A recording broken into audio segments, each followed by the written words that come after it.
OpenAI has just released a new quote unquote blueprint of what they would like to see in AI regulation. This is coming at a very interesting time where we have a Biden administration in the United States that is on its way out and a Trump administration that is on its way in. So there's kind of like this political shifting of winds. And it seems like this is what OpenAI is essentially going for. This is the opportune time, and they're laying out exactly what they would like to see happen. Now, it's kind of interesting because you can see a little bit of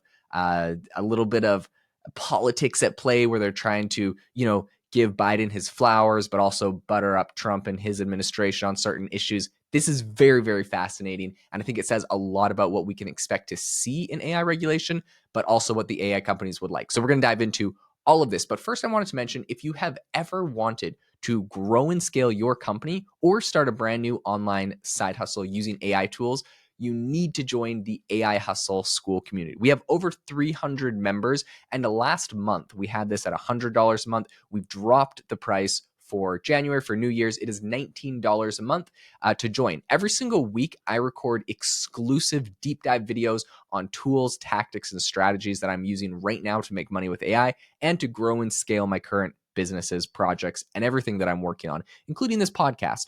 I share really cool tools. We have an entire classroom with a bunch of different sections. So we have AI marketing growth hacks, different Amazon influencer side hustles, how to become an AI consultant for any industry, how to create AI music and make money from it, and different hacks for growing podcasts and for creating content. There's dozens of videos in here on all of these different categories and things that are really great deep dives that I don't publish anywhere else. So it's amazing content. And if you're interested in that, you can check it out. The link is in the description. Again, a community of over 300 members that we all chat and share exactly what we're working on. We'd love to hear from you, and we'd love to get your input on what you think about different people's projects and stuff. So if that's interesting, check out the link in the description. Let's get on to what OpenAI is doing. So what was really interesting to me, OpenAI did publish this in kind of like a blog post. They're calling this their quote unquote economic blueprint.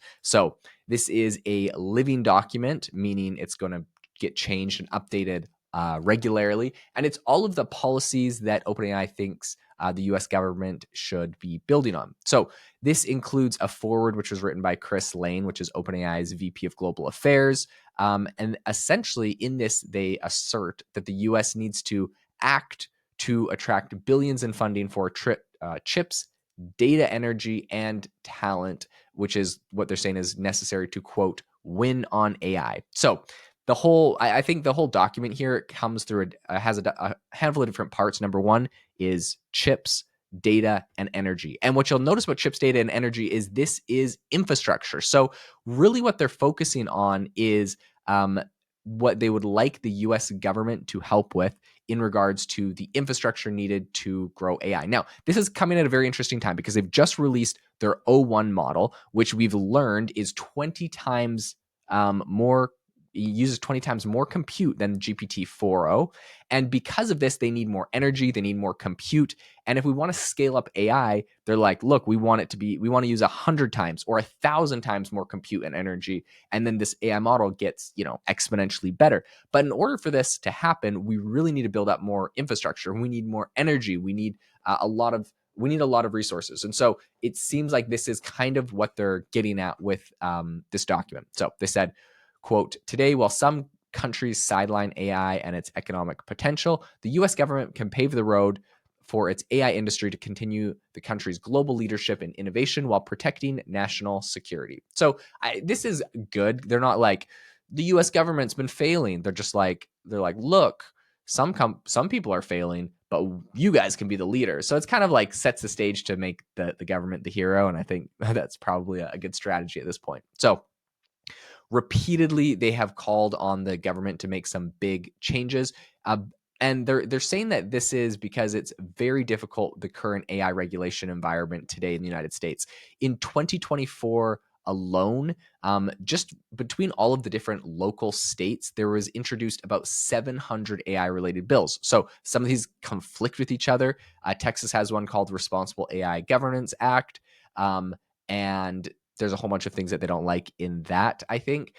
So OpenAI's CEO, of course, Sam Altman, he also criticized existing federal laws, including the CHIPS Act, which is like a pretty popular Democratic kind of supported during the Biden administration bill, which I think has got bipartisan support in essentially that it's giving kind of handouts to companies like Taiwan Semiconductor Company for coming to the United States and building infrastructure, which is critical because if China ever goes and takes over Taiwan, we are doomed. And 90% of the most advanced chips are created there.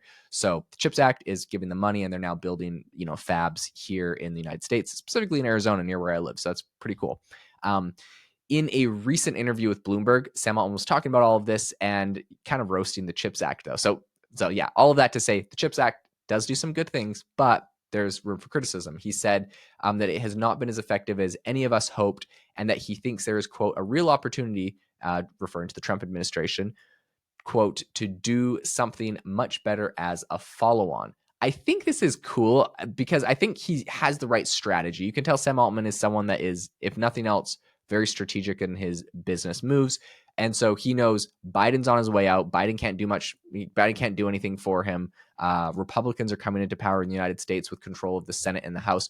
So the only strategy at this point, and you're seeing this from a lot of big business players, is like butter up the Trump administration, because if you make an enemy there, you're kind of toast. You're not getting anything out of the Biden administration anymore. So he's like saying he kind of criticizes the predecessor's bill, and then's like, there's opportunity for you to do something much better for who, for him, for whatever, but it doesn't matter. I think he's setting the stage to try to get Trump and his administration to come in and support his vision. So this is what he said. He said, quote, "The thing I deeply agree with Trump on is how it is wild how difficult it has become to build things in the United States, power plants, data centers, and any of that kind of stuff. I understand how bureaucratic craft builds up, but it's not helpful to the country in general. In particular, it's particularly not helpful when you think about what needs to happen for the US to lead AI, and the US really needs to lead AI." Okay, so right there, he's like, look, I agree with Trump on this thing, even though we know Sam Altman traditionally has been more left-leaning. He's trying to build common ground and some bridges because obviously he doesn't want his company to negatively get impacted from this incoming administration. Okay. The big thing they focused on, like I mentioned, is all of this kind of infrastructure. They've talked a lot about nuclear power, and this is coming at a time when, to be fair, both Meta and AWS, big tech giants, have run into issues when trying to scale up nuclear efforts for their data centers. So Microsoft bought like 3 Mile Island and is trying to, or not really, they didn't buy them. So Meta is helping 3 Mile Islands. There's a nuclear reactor right next to it that got decommissioned. They're helping to get recommissioned and bring it back online. AWS is trying to do some stuff with in regards to nuclear. And Meta, interestingly enough, ran into some issues when, I believe, if I'm not misquoting this, they found a rare bee species on the site that they wanted to build a nuclear reactor to help power their data centers. And so it got put on hold, and Meta's kind of annoyed about this. So there's a lot of, like, you could call it red tape, right? Like a rare bee species where they're trying to build something. They're trying to essentially get stuff built faster. So near term, OpenAI's blueprint is proposing that the government develop best practices for model deployment to help streamline that. They're also hoping that it's not going to be limiting their exports to, or they're hoping that it will be limiting the exports of essentially their AI to adversary nations. So you can imagine China. In addition to all of this, the whole blueprint that they have is essentially encouraging the government to share national security related information, briefings on threats to the AI industry with vendors. So they're like, hey, look, we want the inside scoop of what's going on in AI in the industry, maybe the national security issues, share it with the private sector. So I think that's kind of interesting. They said, quote, "The federal government's approach to frontier model safety and security should streamline requirements. Responsibly exporting models to our allies and partners will help them stand up on their own AI ecosystems, including their own developer communities. innovating with AI and distributing its benefits while also building AI in the U.S. technology, not tech. AI on US technology, not technology funded by the Chinese Communist Party. So, specifically calling out the CCP over in China as kind of the adversary when it comes to this. Now, I think this is pretty bipartisan in the United States, or at least I hope it is. We see there's all sorts of new models coming out of China recently. There's a fantastic model that came out of China called DeepSeek. Very fast, trained. It's open source. You can run it locally on your computer. But famously, if you ask it for any criticism of the leader of the Chinese Communist Party, Xi Jinping, it will say, sorry, I can't answer that. And if you ask it about Tiananmen Square, it will deny that it ever happened. So obviously, China is putting its internet censorship into these models, and this is kind of cause for concern if these become widely adopted in the United States. So the OpenAI already has a bunch of partners in the US government. And so I think it's trying to grow. Right now, OpenAI has a deal with the Pentagon for cybersecurity work, a bunch of other stuff. It's also teamed up with Anduril to supply its AI technology to systems that the US military is using to essentially counter drone attacks. So it is working with the government, it is working with the military, but it looks like it is trying to expand that. They said, quote, the government can create a defined voluntary pathway for companies that develop AI to work with governments to refine model evaluation, test models, and exchange information to support the company's safeguards. So this is a really, really interesting time to kind of see what's going out, what's going on. They also said, quote, other actors, including developers in other countries, make no effort to respect or engage with the owners of IP rights. Okay, so this is interesting. They're talking specifically about copyrighted material. And this is maybe one of the most interesting things in all of this. They don't want to get sued for using copyrighted material. They want it to just become more accessible. And so in regards to this, they're pointing at other countries like China, that this doesn't matter. China will grab any data. They don't care about copyright. And so they say, quote, if the US and like-minded nations don't address this imbalance meaning China being able to use copyright and not them, through sensible measures that help advance AI for the long term, the same content will still be used for AI training elsewhere, but for the benefit of other economies. The government should ensure that AI has the ability to learn from universal publicly available information, just like humans do, while also protecting creators from unauthorized digital replicas. This is really interesting. They're essentially using the example of China stealing everybody's copyrighted data and not caring about it as justification for them to do the same thing. So this is interesting. I know there's two sides of the debate, but very, very interesting.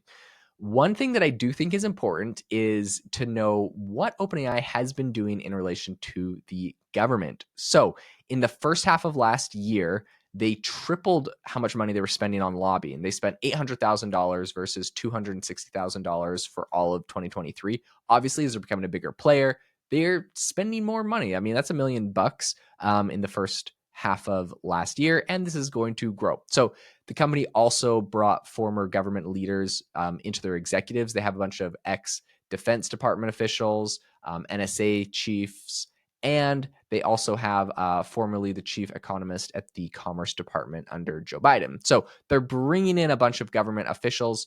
Some people are concerned about that. They just called someone from BlackRock onto their board. They have people from the CIA working inside of them. So all sorts of people are concerned about that.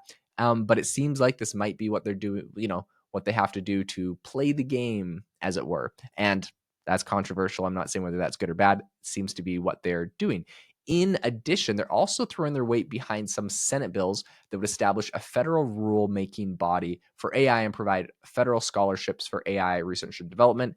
They've also opposed bills, in particular California's SB 1047. They were arguing at that time that it was going to slow down AI's innovation and push out talent.